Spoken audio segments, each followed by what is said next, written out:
అందరికీ నమస్కారం. నా పేరు డాక్టర్ నవ్య ఎంబీబీఎస్. నేను అశ్విని హాస్పిటల్ ఎల్లారెడ్డిపేట నుంచి మాట్లాడుతున్నాను.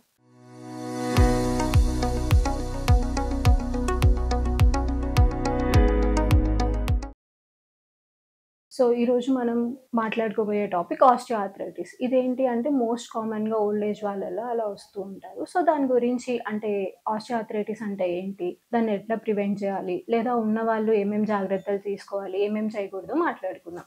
First osteoarthritis. ఆస్టియోఆర్థరైటిస్ అంటే ఏంటి అంటే మన జాయింట్స్ దగ్గర ఇది జాయింట్ అనుకోండి. దీనిపైన ఒక ప్రొటెక్టివ్ లేయర్ ఉంటది. దీన్ని మనం కార్టిలేజ్ అంటాం. ఈ కార్టిలేజ్ ఏంటి అంటే, మన జాయింట్‌కి మూవ్‌మెంట్‌కి గానీ, ప్రొటెక్షన్‌కి గానీ పనికొస్తది. ఈ కార్టిలేజ్ ఏమన్నా దెబ్బతిన్నప్పుడు మనకేమైతది అంటే, ఈ మూవ్‌మెంట్ తక్కువ అవ్వడము, అంటే గట్టిగా పట్టుకున్నట్టు అవ్వడము, అట్లా ఇంకొకటి నొప్పి రావడము, వాపు రావడము ఈ జాయింట్ చుట్టూ అనేది జరుగుతది.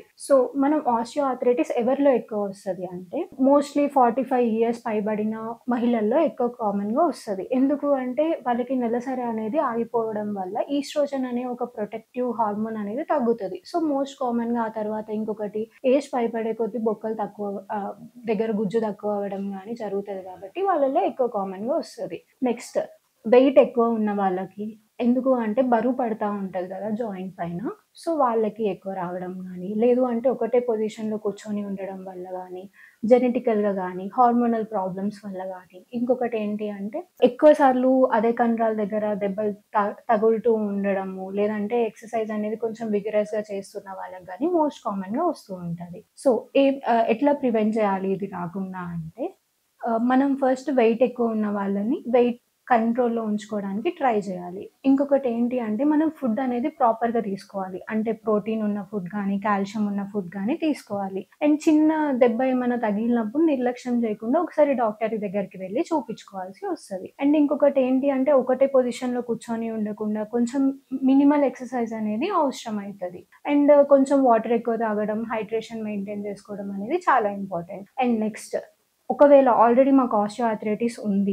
ఎట్లా ఏమేం చేయాలి? ఏమేం చేయకూడదు అంటే, ఆస్టియోఆర్థరైటిస్ ఆల్రెడీ డయాగ్నోస్ అయిన వాళ్ళలో ఫస్ట్ వాళ్ళేంటి అంటే వెయిట్ అనేది బరువు క కరెంట్ కన్ అంటే కంట్రోల్‌లో పెట్టుకోవాల్సి వస్తది. ఇంకొకటి చిన్న మినిమల్ ఎక్సర్‌సైజ్ అంటే నడవడం గానీ, ఒకటే పొజిషన్‌లో కూర్చోకుండా నడవడం గానీ అది చేయాలి. ఫుడ్ అనేది ప్రాపర్‌గా తీసుకోవాలి. అండ్ కొంచెం హైడ్రేషన్ మెయింటైన్ చేసుకోవాలి. దెబ్బలేమన్నా తగలకుండా చూసుకోవాలి. అండ్ నెక్స్ట్ ఏమేం చేయకూడదు అంటే మన సెల్ఫ్‌గా అది ఇది మెడికేషన్ వాడడం గానీ, లేదు అంటే విగరస్‌గా ఎక్సర్‌సైజ్ చేయడం అంటే బరువులెత్తడం గానీ, ఊరికే స్టెప్స్ ఎక్కి దిగడం గానీ, ఇలాంటివి ఎక్కువ చేయొద్దు. అండ్ ఇంకొకటేంటి అంటే ఫుడ్ అనేది ప్రాపర్‌గా తీసుకోవాలి. అంటే బయట అంటే దొరికే ఫుడ్ కాకుండా ప్రాపర్‌గా మనం మంచి ఫుడ్ అనేది తీసుకోవడం జరగాలి. అండ్ ఫుడ్ అంటే ఏమేం ఫుడ్ తీసుకోవాలి? ప్రోటీన్స్ ఎందులో ఎక్కువుంటాయి? కాల్షియం ఎందులో ఎక్కువ ఉంటది అంటే ఫస్ట్ ప్రోటీన్ ఫుడ్. నాన్ వెజ్‌లు తినే వాళ్ళకి అయితే చికెన్ గానీ, మటన్ గానీ, బాయిల్డ్ ఎగ్స్ కానీ తీసుకోవాలి. ఇంకొకటి మేము నాన్ వెజ్ తినం. దానికి ఆల్టర్‌నేటివ్ ఏంటి అంటే పప్పులు గానీ, లేదు అంటే మీల్ మేకర్స్ కానీ,